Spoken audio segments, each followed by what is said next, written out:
Alright, folks, on our turn 49. On this turn, Abyssia cast the Wrath of God, which means lightning is striking all over the world, hitting anybody who is not Abyssian. It's not that bad, but it killed 9 people, including a shackled mage, which is highly, highly irritating. I lost 2 shackled mages to Mindhunt. Alcathuz was attacked, a Trophimus commander, and actually killed the assassin. I don't recall, I don't think this was a geared assassin. He was. He had a bottle of living water and shambler skin armor. What an interesting combination of items. But in any case, he sent in a water elemental, but unfortunately, Pythium had scripted their assassin to retreat.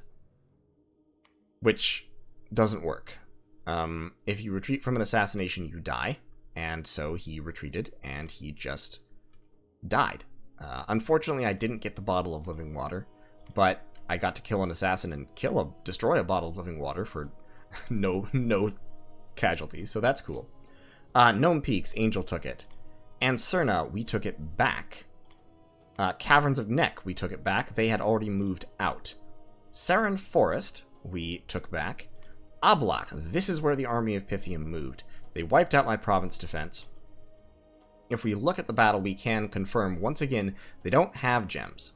They have very, very, very few gems. No gems there. Air gems on this Archtheurg, so they can still cast Fog Warriors and such. No gems there. No gems here. Where's the Lar? There's the Lar. Lar does have 1 nature gem, so that means he can't howl or anything. But he does have 1 nature gem to cast Swarm or something with. So a few gems, but not many. This is what I was hoping for. They're running out of gems, and their Spectral Mage has no gems either. They do still have a fairly significant infantry force, but I am not scared of infantry whatsoever. So, that's good news. They do still have a very mighty communion, with 12 communion lords, plus the Lar, 14 communion leaders, and 33 communicants. So, that's a little scary, but it is what it is. In the Holy See, I was attacked. I actually killed 2 of their sea trolls with just my forces and my province defense. So that's nice, but it does mean that I have been pushed out of the lake. I decided not to go underwater. I've got these 3 guys waiting for them. They also attacked Digmore, which was annoying. Just a Hydromancer and 1 water elemental, so okay. In Delca, Dominion changed to somebody else, and in Evoca I got Unrest and Magic. So this turn, I've got Karopos moving to my fort, and he is scripted to Firestorm. Basic, he's just scripted to Firestorm.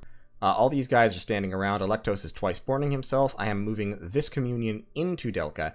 If they attack Delca, there's going to be a nasty surprise. They're going to get there, they're going to get Firestormed, and then they're going to have to deal with the communion breaking out. I think that's where they're going, because they can't cross here. They have to attack either Delca or Nom. They could be doubling back on Nom, which would be reasonable. This army is actually sitting still. I'm hoping they will expect me to advance, and I'm waiting to grab these Earth Gems so that I can cast Weapons of Sharpness and Maws of the... Well, I can already cast Weapons of Sharpness. No, I can't, because I'd only have 4 Communion Slaves. So they're just kind of sitting there. I'm retaking this province, betting that Asmodel will move away. Gargaros is retaking this province, and these guys are splitting up to take these 3 provinces, because this war is going to be largely decided by how fast who can take provinces from whom.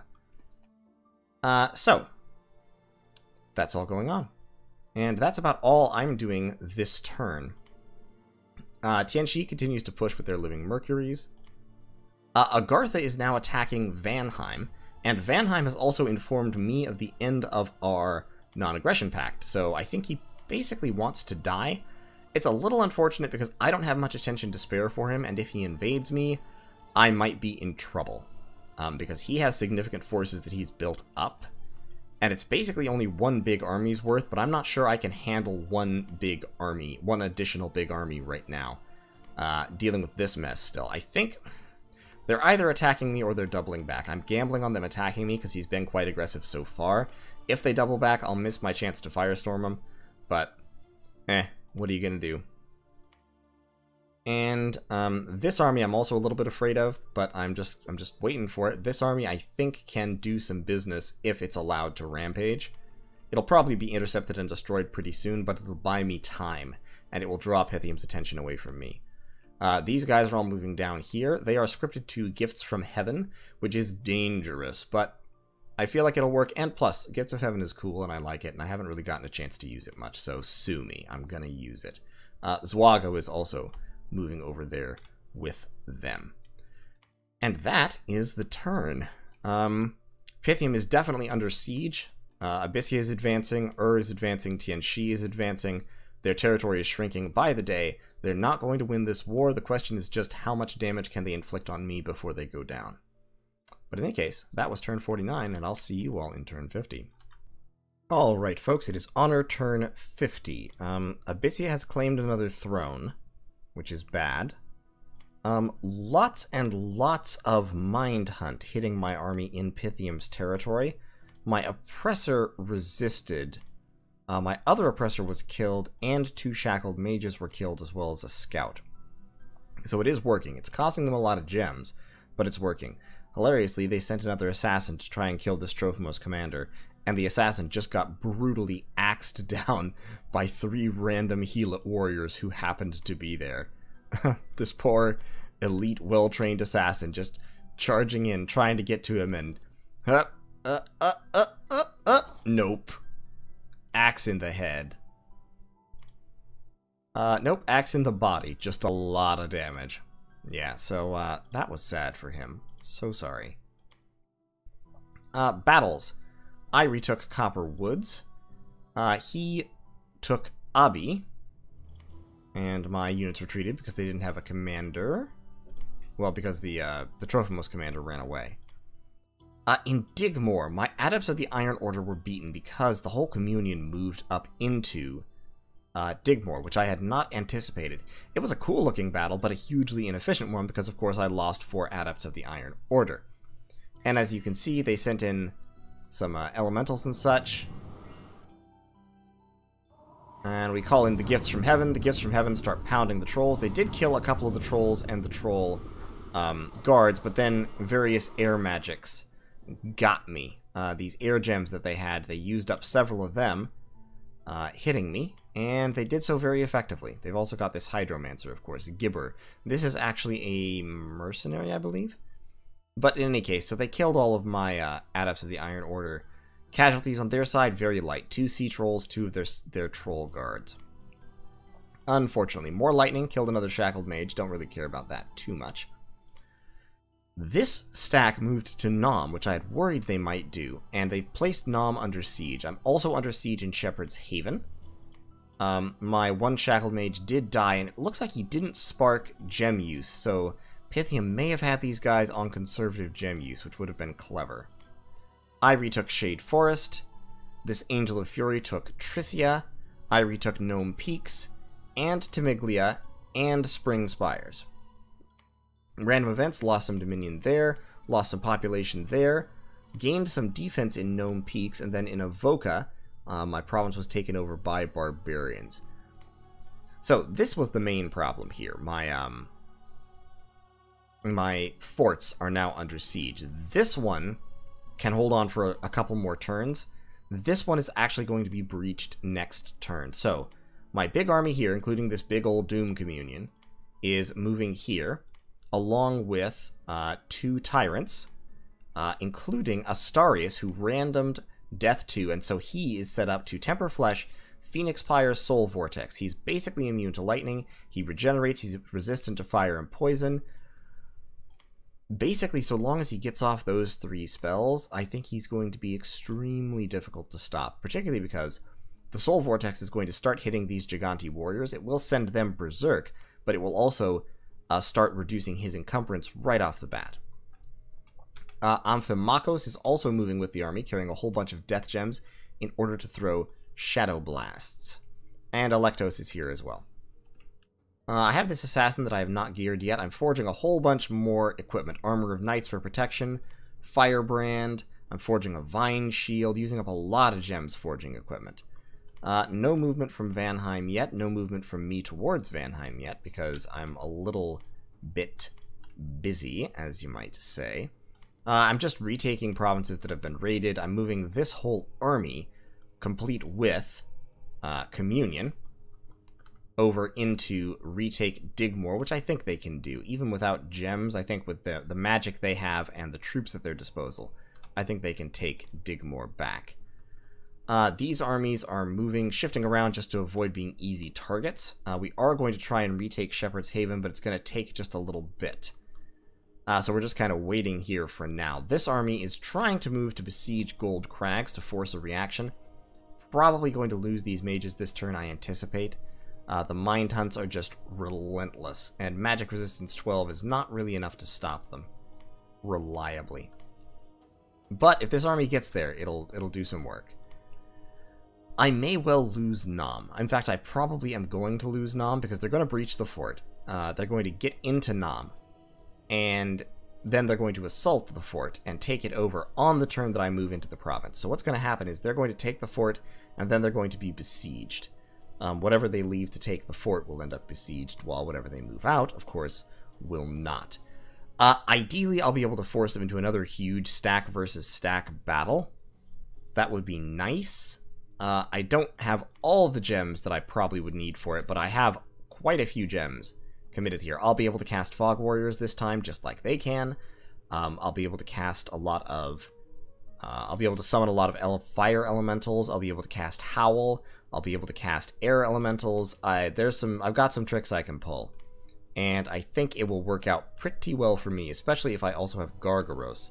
Gargaros, of course, has flying shoes, so he'll go here, grab some gems, and then he'll be able to cross the river, or he'll be able to come down here to Shepherd's Haven once I gear him up in order to cause havoc there. He won't be able to Soul Vortex because he doesn't have Death 2, but he will be able to cast Phoenix Pyre. So long as I can get some reinvigoration on him, he should be okay. Up here, my Pretender God is moving down here in order to try and intercept this Angel of Fury. I'm pretty sure Hulk Smash can kill an Angel of Fury, especially with as many experience stars as he has. With personal regen, Temper Flesh, and Iron Skin, he'll become extremely tough. He has a little bit of reinvigoration. I'd like to also get him some regen, a regen ring, but I don't have one spare at the moment, so it's just going to have to be what it is. And beyond that, research continues, albeit fairly slowly. I'm going to hit Conjuration 7 in 2 turns. That will open up Living Air and Living Fire and Living Water to me. And we'll see how it goes. So I know this is very, very quick. Geopolitics. Pythium's Immortals are striking back against Uruk. Other than that, my scout did not see much by way of conflict. Tianxi has made a little bit of progress here. Seems to have basically stalled out in the face of this huge army. And Abyssia, I don't know what Abyssia is up to, but it doesn't, whatever it is, it doesn't seem to be pushing really hard. So, that's a little frustrating. But, we'll see. They might be up in this region. I don't have any scouts left in this area. I should move some in. And we will see what happens in the next turn. So thank you all so much for watching, and I'll see you in turn 51. Alright, ladies and gentlemen, it is Phlegra, turn 51 of Honor. Things are actually going pretty okay, to be fully honest. My counter rating has somewhat beaten back Pythium's assault, and Pythium is definitely distracted, like, this is a big army that is not dedicated towards me. Their army from Shepherd that was attacking Shepherd's Haven has pulled back. I'm honestly not entirely sure where it's pulled back to, but it has pulled back. I mean, there were almost 200 units here, and they have gone somewhere. I can only think that they've gone into Gold Crags. That's the only place I can picture them being. So, yeah, I think that's where they've gone. Astarius is moving to Gold Crags with many, many troops in order to support that army. And Astarius, of course, is my Phoenix Power Soul Vortex Thug. This army is almost certainly going to bust into Nam next turn, so we're hitting it with this Communion, which is scripted to do some cool things, mainly buff up the troops to a tremendous degree. I have a lot of troops right up here. I have a lot of mages. I have a bunch of mages in the back here, summoning air elementals. I'm actually going to put this gang of archers behind them, as well as these gangs of infantry to draw attack rear orders. And then I have just a huge freaking line of troops right up front. And they are primarily scripted to hold and attack or hold and fire, while these mages are dumping earth buffs on them. Weapons of sharpness, legions of steel, strength of giants, all the earth buffs. Plus I'm throwing down flaming arrows. I've got magma eruptions going off. I've got fog warriors from Glib here. I've got some air elementals and thunder strikes. Should be good. I'm carrying all these fire gems for later use. I'm really only using them for flaming arrows right now. Don't want to summon fire elementals because they'll burn up my own troops just as much. But I think they're going to get to assault the fort before I get there, so they're going to take the fort, and then I'm going to lay siege to said fort, which will be super, super unfortunate, and I'll have to think of a way to deal with it. But such a way can be thought of. I've got my Tyrants pretty heavily geared out at this point. Gargaros does not have a Vine Shield, which I am sad about, but he is twice-born, and he's got flying shoes, a helmet, armor of knights, and a girdle of might, so he has some reinvigoration, plus a sword of swiftness. Astarius has only a Mace of Eruption, so not a very powerful weapon, but it's a pretty powerful weapon. It does still do AoE damage when he hits somebody with it. His attack skill is 9 currently because he's in darkness, but it'll go back up. He's got a lodestone amulet, some regeneration, copper plate to make him lightning immune, boots of the messenger, and a vine shield. And of course he is the one who's scripted to cast the invulnerability sequence and then charge into battle, was surrounded by his Gigante warriors. Down here, we've taken back pretty much all the provinces that were raided away from me temporarily, so we're in a decent spot, except for this one with barbarians. Karopos is going to go take that. Actually, Hulk Smash is going to go take that. Karopos is going to head towards the front lines. I have Electos here jumping down to guard Timiglia, because I bet this army is heading towards Timiglia. Karopos is scripted to Phoenix Pyre himself. He doesn't have a huge amount of reinvigoration, but he does have a lot of regen. So he should be able to... It might work for him once. And after that, he'll keep regenerating. I don't know that Phoenix Pyre is really the thing to do for him. For him, I may just throw down Fire Shield. Yeah, let's throw down Fire Shield. Hulk Smash, however, is scripted for regeneration, temper flesh, iron skin, and then attack. That will make him... He'll easily be able to take out 30 barbarians with that script. I'll put him back there so they don't hit him before he finishes. Lots of research going on, lots of mage recruitment going on. Back here I have quite a few mages in Marignon that are not moving because they are content to research for the nonce. I am actually going to take the oppressors out and start moving them towards the front line. My water mages are going underwater, scripted to summon water elementals. Next turn I will hit Conjuration level 7, at which point living water becomes an option for me. So, to be honest, what I should probably do here is... Well, they won't be able to cast living water anyway, I don't think, because I think living water requires... I think the living spells require... Well, no, they only require 4. They could cast it. So, what I should do then is I should change their script to only summon 1 water elemental, and then cast... Frozen Heart. Just spam Frozen Heart. There we go. Frozen Heart only has range of 25, so I will move them up here. Actually, we'll move them kind of towards the front line, because they'll get their 1 elemental off after they summon water power. And then, well, they will be spamming Frozen Heart while the water elementals do the damage. So, they're going to go underwater, and they should have... they are set on conservative magic gem usage, every one of them. So they'll then have enough gems to fight at least 1 more battle where they can cast living water, which will definitely help. This army, it might go underwater. If it goes over here, it's going to run into Electos, and he will also keep these troops fighting, so I think that'll be a tougher fight than they're anticipating. If they double back, they'll run into this Communion. They might win this battle, but I think they'll at least take a lot of casualties, because these guys are all set to hold. They're going to get hit with weapons of sharpness, strength of giants, basically lots of strength of giants. I'm not even bothering to buff their defense, but that will make them hit incredibly hard. And this army should be basically out of gems. This army, surprisingly, these two actually survived. The Mind Hunts hit other people besides them, and since I do have a couple of scouts and a couple of independent commanders here, that should hopefully continue to hold true. Of course, we do have Astarius moving into support, in case somebody tries to bust out of the Siege of Gold Crags, and overall, I think this is going honestly pretty well. Vanheim. Vanheim has been remarkably quiescent so far, despite ending our non-aggression pact, and I'm worried about that. That is Secular Humanism, the Ageless Olm, god of Agartha, moving around. And, Tianxi claimed a throne this turn. There were also a number of other battles. Let's actually look at a battle or two. Let's look at this battle in Gwerth. So this was Pythium just dropping an Immortal Lich on a Tianxi army. And with no gear, he's casting Soul Vortex, and then I presume he's going into melee just to cause damage. Oh, no, he casts Soul Vortex and then Horde of Skeletons. Why would he do that? That's a weird script. Horde of Skeletons doesn't help with Soul Vortex. Soul Vortex doesn't help when you're casting Horde of Skeletons, because the skeletons are lifeless, and so they don't give you any health from the Soul Vortex. And as you can see, he was just immediately stabbed to death.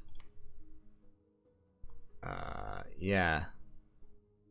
Yeah, he was just piked to death instantly, because liches have kind of garbage defense, especially liches with limps. But okay, I don't think he actually caused any damage there.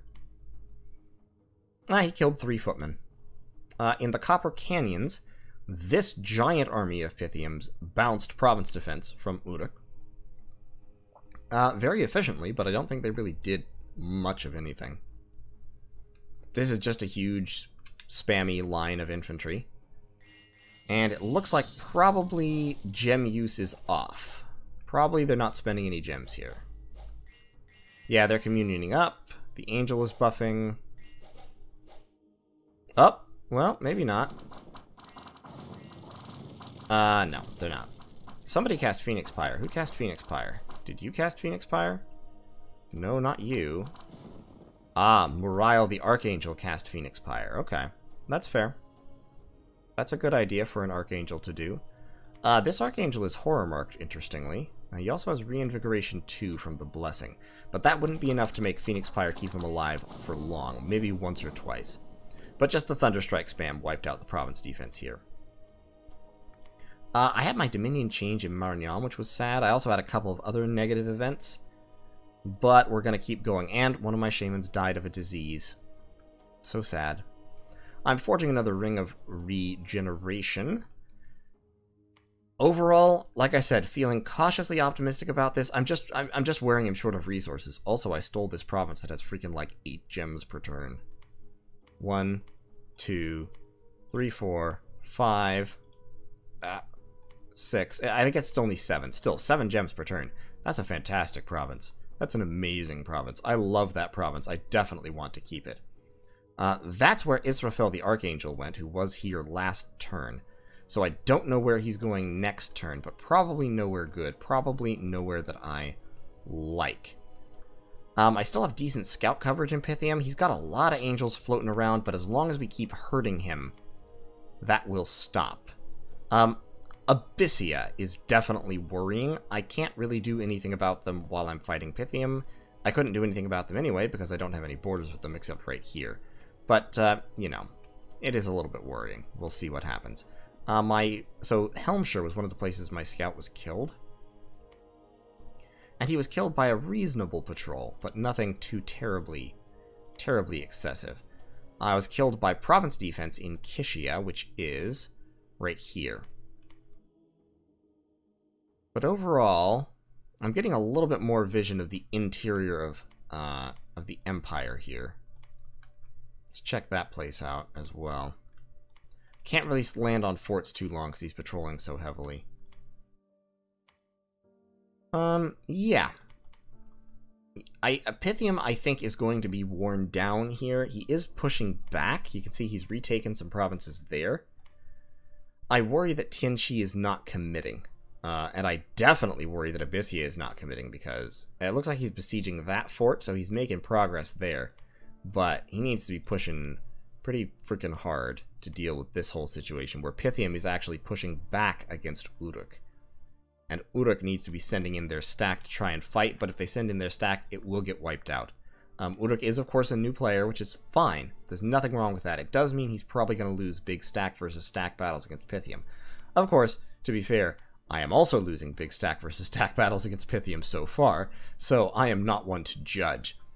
This army is just going to run around creating as much havoc as possible. I'm going to recruit an independent... never mind, I don't have the resources for that. I'm going to recruit scouts here forever. But we'll see how things go. Oh, listen to that voice. Ooh. As I said, we'll see how things go.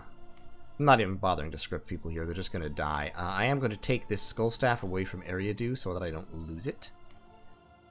And, Electos is twice-born. He's the prophet. Gargaros is twice-born. Astarius is not twice-born, but he does, I think, have the best odds of surviving any given battle. Karopos is not twice-born, but I will twice-born him because he's my Fire 5 dude.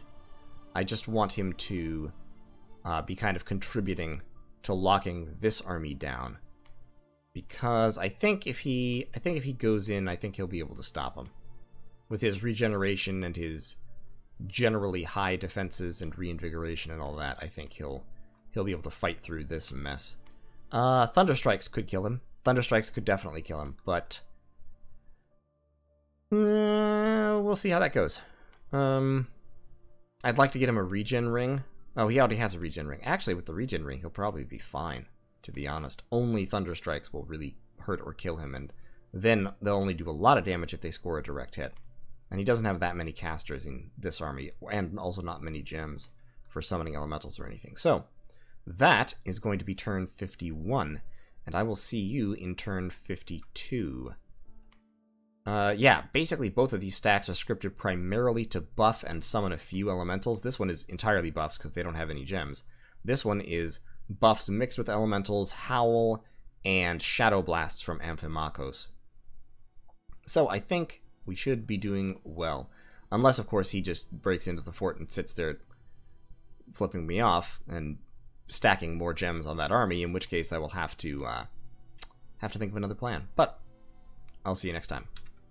Alright, ladies and gentlemen, so it is Honor turn 52, and this turn saw an extremely interesting battle. Not that one. This one. Let's view this battle. This is what Tyrant supercombatants are designed to do, albeit they're designed to do it a little bit, slightly better than this, but it worked this time. So, he moved this army with this small but fairly powerful communion, plus one of his angels, Asmodel the Angel of Fury. Asmodel the Angel of Fury, and a Camazotz, and his Sea King and his Hydromancer. This little army that's been raiding my coast. He moved in the Angel of Fury and the Camazotz to reinforce it. I have a big pile of chaff, no actual mages except Electos the Prophet, who is geared as a thug, and he's geared to cast Reinvigoration, Earth Power, and Phoenix Pyre, which is the spell that means that you come back from the dead and gain some fatigue whenever you die. He's also twice-born, so I'm not worried about him dying, except it means I'll lose the gear. So, watch what happens here. He's casting Communion Master, he's summoning water elementals and hordes of skeletons, he's casting damage spells, he's casting Living Clouds, he's cast Fog Warriors on his troops, all this really, really dangerous stuff. I have simply cast personal buffs and Phoenix Power and Phoenix Pyre on Electos the Prophet, and he is about to go in. So, Electos is Phoenix Pyred, so he will explode and instantly resurrect as long as he's not unconscious from high fatigue, and he has Reinvigoration 9, so he's not going to be unconscious from high fatigue, or at least he's not going to stay that way for long. He also has a Firebrand, which does a magical armor-piercing attack, and then area of effect fire damage. So, he's getting hit with spells, mainly damage spells. He's at 111 hit points because of the Dominion bonus. So, first of all, he's very, very tough to kill.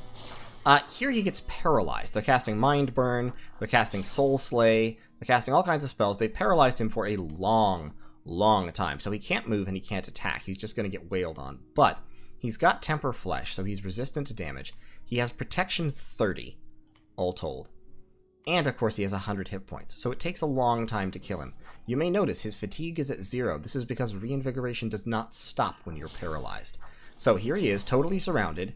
That's him dying. He explodes and instantly reappears down here, where he has, once again, 100 hit points, and he's at fatigue 26.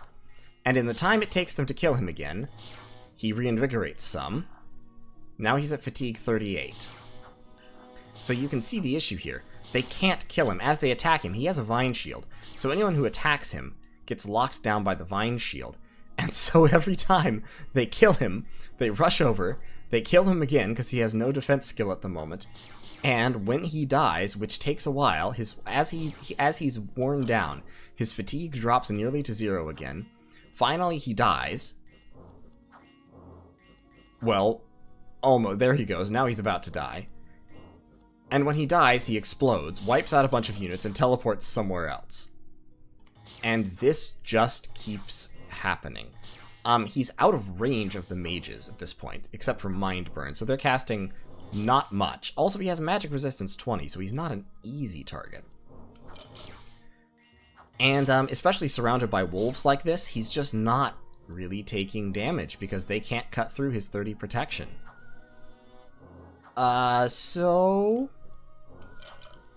this is what Tyrants can do. Now, being paralyzed means he's causing a lot less damage than you would ideally like, but it really doesn't matter. He can't be killed. He actually woke up from the paralysis there. He made enough magic resistance rolls to wake up and stab a couple people, but look, he has 89 kills. Only 12 of them are people he's actually killed. All the rest were just exploded when his Phoenix Pyre activates. That's all he's doing. He's just using Phoenix Pyre to explode people. See, now his kills are 115. And it just keeps happening. It just keeps happening. You can see that time they killed him fairly quickly, so he's up to 47 fatigue. But now he's all the way in the back again, so he's going to go back down into the 30s at worst. And at this point, the turn limit hits, and the armies of Pythium rout. So they all start to run, except for the Communion slaves, who are unconscious, and the mindless units, like the Phantasmal Warriors and such. But everyone who's not unconscious is running for the hills. He, of course, is still paralyzed, so he's going to sit here being paralyzed for a good long time. Yeah, he has another 25 paralysis rounds to go. The undead are going to disappear because their commanders have run off the field. Interestingly, now normally at this point what would happen is these Communion slaves would be broken out of their communion, and then once they got down below 100 fatigue, they would run off the field. However, since they are communions, I guess because communicants have this communion slave ability, they can't move. I could swear I've seen shackled mages move and run off the field at this point, but maybe not. So now all that's left on the field is Electos, one phantasmal wolf, and the communion slaves, the Theurg communicants over there. So Electos, at this point, Electos, by the way, because he's affliction resistant, has only gained 1 affliction throughout this whole thing, and it doesn't matter to him at all because he berserks. So eventually, Electos will wake up. He has 6 rounds. The Phantasmal Wolf has disappeared even. 4 rounds. Eventually he'll wake up, and then he'll run across the field and start stabbing the Theurg communicants. It doesn't do much, and I'm honestly not entirely sure why, because he's using a magical weapon. It's the Luck. The Lucky prevents 75% of his fatal hits from landing, and all of his hits are fatal because he does so much damage. So they're only getting clipped by secondary damage here. Also, if we look at him, I'm not sure what that bolt of light is that's trying to strike him. You can see his list here is very, very long.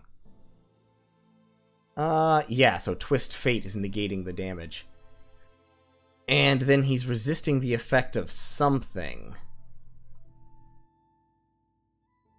Yeah, Luck negated the otherwise fatal damage over and over and over. So these Theurg communicants are just not dying because he can't land enough hits. He kills one there. He's taking damage from some effect, but he's berserking. But what happens here is that when a battle reaches a certain length, everyone on the field automatically dies, and there's no coming back from it. That's just a game mechanic to prevent battles from going on too long. And that is, I think, actually the first time I've seen it. So, in this battle, I did lose Electos. However, he's going to come back as a white mage because he was twice born, so that's not a terrible, terrible issue. I lost all of my units, but they're all just units. He lost 17 Theurg Communicants, which are, of course, just units, but they're 1 per turn recruitment. He lost his Hydromancer. I believe he lost his Angel of Fury, because I don't see it. When I go back to the main battle, so Electos lives again as a white mage. When I go back here, I don't see the Angel of Fury, and I should because it's huge. So, Shade Forest, it might have retreated to Shade Forest, but I think it's gone. And all the Theurg Communicants are gone. So, Gargaros here, he's Temper Flesh, Summon Earth Power. Then I'm going to script him to Phoenix Pyre. And then probably also Flying Shield, just because it will prevent half of the hits from hitting him. Where did Flying Shield go? Flying Shield. And then he's going to attack rear, because he has Flying Shoes on. He has about the same reinvigoration, so Gargaros is going to attack this province and see if he can wipe these guys out. That's Israfel the Archangel. So that's a little bit dangerous. But overall, this turn actually went really, really well. I took Holy Sea back with my 2 Water 3s. Unfortunately, I only had 2 Rings of Water Breathing, so Agathocles couldn't come with them. So Agathocles is going to actually forge his own Ring of Water Breathing real quick. There we go. Do I have a spare hammer to give him? No, not at the moment? Okay. We're going to pass out a couple more lanterns, since we've been forging them. There we are. Over here, Hopladamus is the new guy that I've just recruited. I've given him a Skull Staff, so I wanted to cast Twiceborn on him. That said, I have 40 gems and I'm getting 10 per month. Once I hit 60, I'll be able to empower Amphimakos, the White Mage, to make him Death 4. That will unlock Immortals to me. So actually, I'm not sure that I don't think I want to do that. I think I want Amphimakos to just move back to the capital. Let's give these guys to... yeah, let's give these guys to our dudes here. So we have a very significant army here. It's mainly scripted for Magma Eruption, but it does have quite a few buffs mixed in. Not a huge number of gems, but a reasonable number of gems. And, no, do not do that. I think I'm just gonna... No, do not do that. I'm just gonna hold the fort with them right now. I'm just gonna have them research to kick my research up real quick. I'm researching Thaumaturgy level 3 because that will give me Iron Will, which is a buff that increases magic resistance. That would, I think, be a really, really good one for my SC Tyrants to be casting when they fight. Let's move that scout into Vanheim's territory. Vanheim is attacking Agartha, which is fine by me. Let them fight. Let Vanheim and Agartha's armies collide. Over here, we've got a very large Pythium stack. There was a battle over here in Trottern where a Wraith Lord attacked Uruk and won. Looks like it was probably spamming skeletons. Lots of other battles. In Darkwoods, Tianxi took a province. In Gwerth, Pythium took a province back from Tianxi. In Barren Crags, of course, this is Vanheim attacking Agartha. I think this is basically their whole army. I mean, 138 Vans and 141 Einhirs. That's a big army. That's a lot. And a Vanadrot, 7 Vanherses, 3 Van Jarls. That's a pretty significant force. But yeah, otherwise, I won into Miglia, and like I said, I think I killed the Angel of Fury. I lost Anserna, which is right here. But basically, at this point, I'm pretty much back where I started. Neither of us have really lost or gained territory. I did lose territory in the ocean, but I can take that territory back because I have reached level 7 in water, so now I can cast Living Water here. And Living Water, backed up by Frozen Hearts, should, I think, because with Living Water, he has rusty, his dagger is rusty. Oh no, what'll I do? Casting Living Water will give me 8 water elementals, and I think 8 medium-sized water elementals, which I think can probably deal with 30 Triton guards and Triton troopers. So they're just gonna go in there. We will set them kind of back-ish and right next to each other so that the water elementals will block people who are attacking them. And they should be able to retake Boat Eater. We'll send Agathocles down with them pretty quickly. You should be researching as well for right now, you two. This army is going to roll forward into Temiglia. I'm forging more equipment. I'm forging a shield of gleaming gold there, which gives awe to prevent people from attacking so much. My nature gems are going towards Boots of the Messenger because my slots are going to be filled with... I need lodestone amulets, and I also need to be casting Iron Will. Other forging I need to do.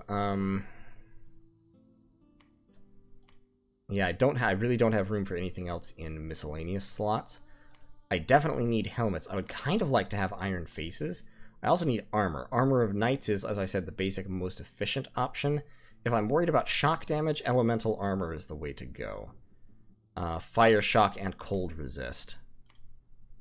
Shield-wise, shields of gleaming gold are good. Charcoal shield ain't bad. Scutato Volturnuses ain't bad, because it's a very strong shield with a high parry value, and it also automatically casts Shocking Grasp to hit somebody every round with armor negating shock damage. So having 1 or 2 of those would not be a bad idea. I also, of course, need weapons. Evening Stars are not bad weapons.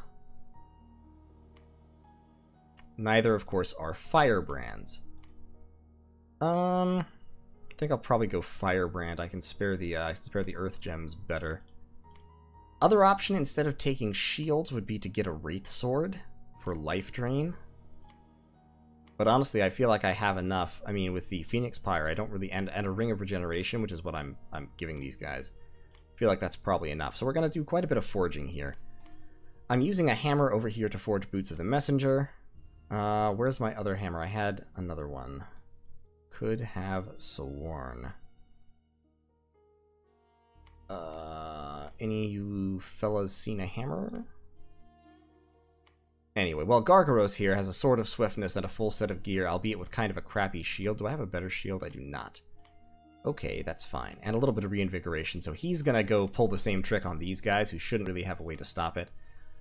The alternative is to go and pull the trick on Israfel the Archangel, who I don't think will be able to stop it either.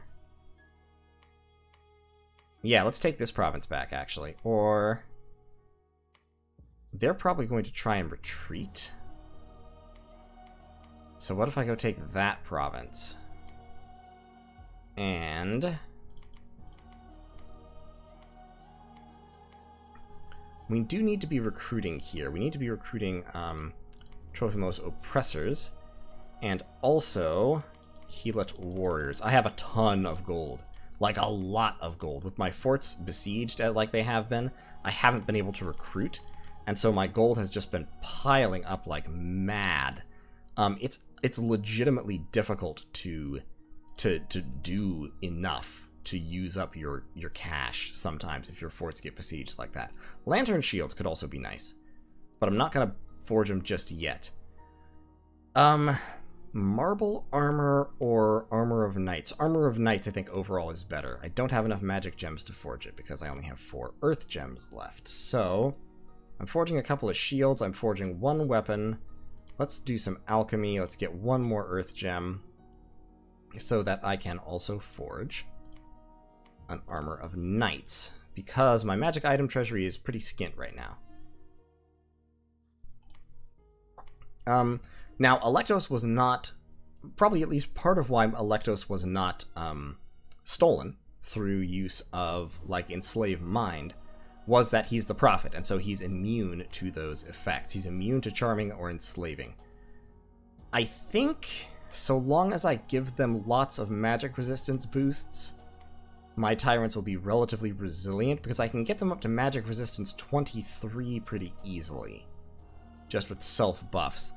I could give them lead shields. Actually, that's probably a good idea, because lead shields are another +4. That would kick them up to 27, so forget the Shield of Gleaming Gold. I mean, lead shields, the problem with lead shields is they're more encumbrance, so they lower your effective reinvigoration. Oh. Probably worth it, though. Yeah, because that'll cancel out the boots of the messenger. That'll leave him with, like, reinvigoration 5 or 6. Should be able to hack it anyway. He should be able to manage. He might need a second reinvigoration item instead of regeneration. Because honestly, the ring of regeneration keeps him alive longer, so that's effectively more reinvigoration because it's more rounds. And he'd be regenerating like 7 hit points a round.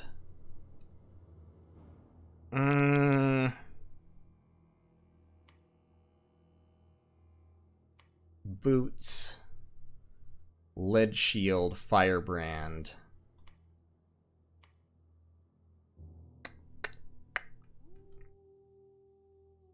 Yeah, I think we're gonna try it. We're gonna have to try it with that kind of gear. I mean, I'm gonna try it with Gargaros's gear here, with the attack rear command. So he's gonna set Temper Flesh, Summon Earth Power, Phoenix Pyre. Flying Shield is a decent one, but might prefer.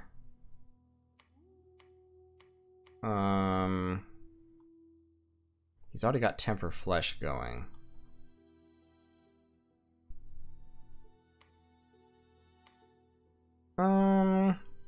Because he's what? He's Earth 2, so it'll be 10 fatigue for him. Yeah, we'll stick with that. We'll send Gargaros into combat with this outfit. Do definitely want a helmet of some kind. Do definitely want that. And Karapos, of course, has regen, Lodestone Amulet, and then just a fire shield and a firebrand and a vine shield.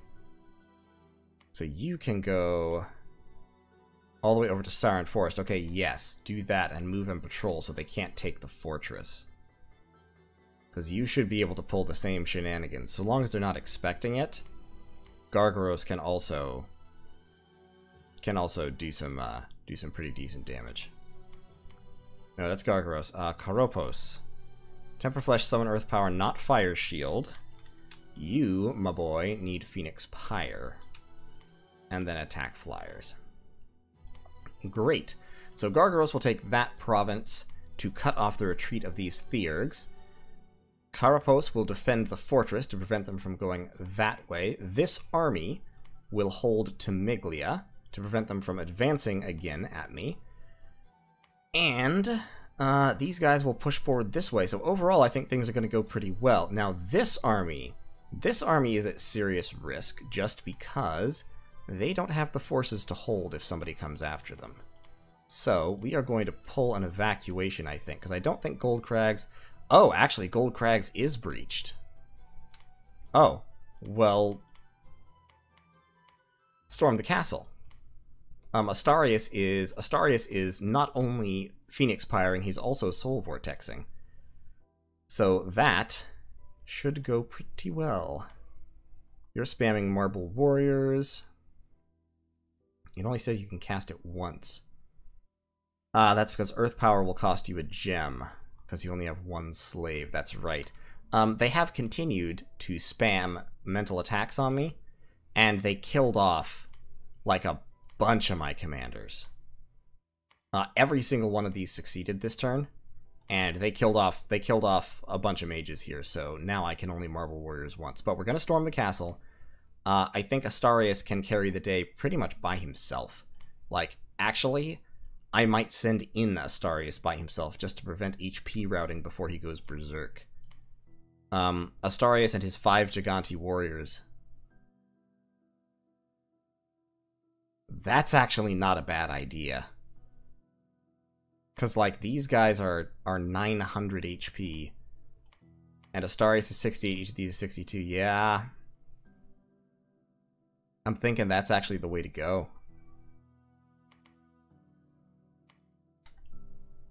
Just to not bring all these troops.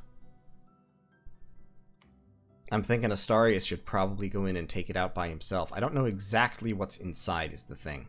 And they could potentially teleport in a whole bunch of mages. But even in that case, to be honest, Astarius should probably go in and take it by himself. A few meat shields and distractions. So, okay, so Astarius is 68. So that means I can have like 250 HP on the field without having any risk of triggering an HP route. So these 5 are, well, those 5 already go over it. 4 is, yeah, okay. So I think that's about it. So yeah, let's have Astarius storm the castle. On all these guys, just wait. Actually, let's see if we can get Philetor out of there, so to prevent him from being murdered. Oh no, I've still got 2 slaves.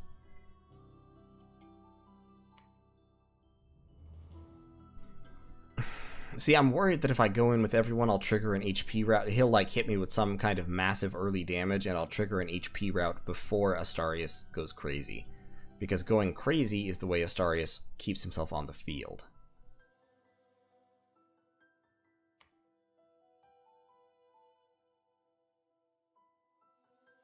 Yeah, I'm thinking this is probably the way to go, to be honest.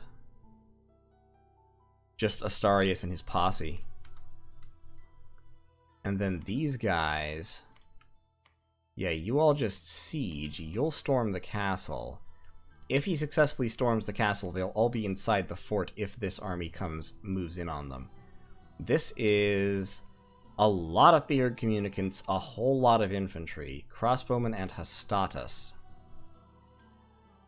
So, okay, we'll research for a turn here. We've got a very significant army here. Armor of Knights, Lead Shield. What can you forge me helmet-wise? Dragon Helmet?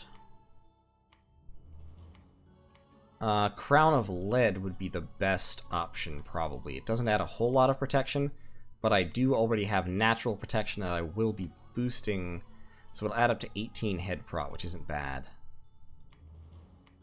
I need more earth gems desperately. I am just freaking running out.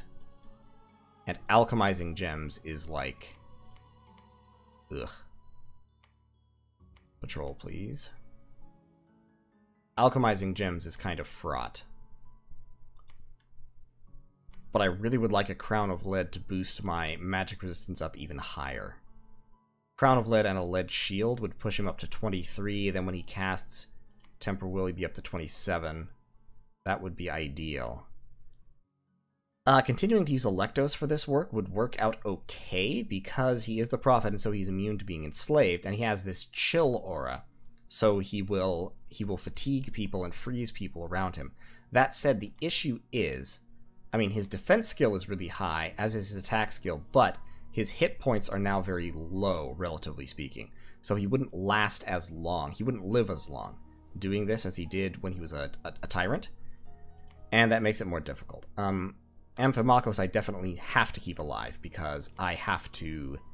I desperately want to empower him to death level 4 so that I can give him a staff and have him summon immortals, because I have okay death income. Hulk Smash needs to move. Hulk Smash needs to come up here and kind of start joining the party. And back here, I've once again got a pretty substantial posse of heavy cav. I literally cannot spend my money fast enough, which means it's time to build more forts. So, you... Because I'm recruiting mages there, I should be recruiting troops here as well. Oh yeah, over 200 resources? Yes, please. Spam those infantry. I'm recruiting troops up here, but I have 100 extra resources, so spam those infantry. And up here, I need to spam, that's right, those infantry. Because my income is pretty freaking solid at the moment. Pretty freaking solid indeed. I need other people to be committing more to this war. Because right now, it kind of looks like Pythium isn't losing. It kind of looks like they are successfully holding us off, which I cannot have. It also kind of looks like my scouts are getting hit by lightning bolts, which I also really don't like and can't have. That's very frustrating. But, like, Pythium is now besieging both of Ur's forts down here, as well as this fort. They're cutting off, they're pushing in here. Where is that province that Tianxi took? Darkwoods? That's here. Yeah, Pythium is actually... I am surprised and impressed, to be fully honest. Pythium is actually winning. I mean, they're not just holding us off. They're winning. Over here, they're winning. They're absolutely driving her back in like a major way. And Tianqi has stalemated here. They've stalemated against me, more or less. I admit it. I'm impressed. Tell you what, actually, Astarias is storming the castle, which has 250 wall integrity. That's 510 units. Yeah, let's just hold everybody here for now. This army, if it goes up against a huge communion, has that communion been able to reload? Probably that communion has been able to reload with gems. So I don't really want to get into a big slap fight with it.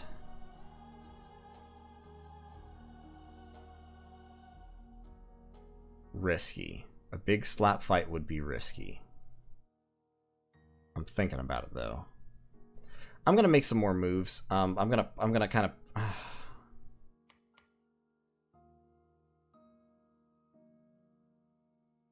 I wish I had more nature gems. I wish I had more of a lot of things. Like, gems are high on the list. I do wish I had more gems of every kind. Definitely. I wish I had the Sea Untamed. I just haven't been able to free up the resources to go take it, because that would be a very significant undertaking to take that province. Did I kill a spy in Marignan? Troops in Gold Crags are starting to starve through lack of supplies. Oh yeah, that's fine. Once we bust into the fort, we'll have more supplies. Yeah. Anyway, very, very interesting turn. I think these are going to be my moves for right now. Just sort of holding what I got.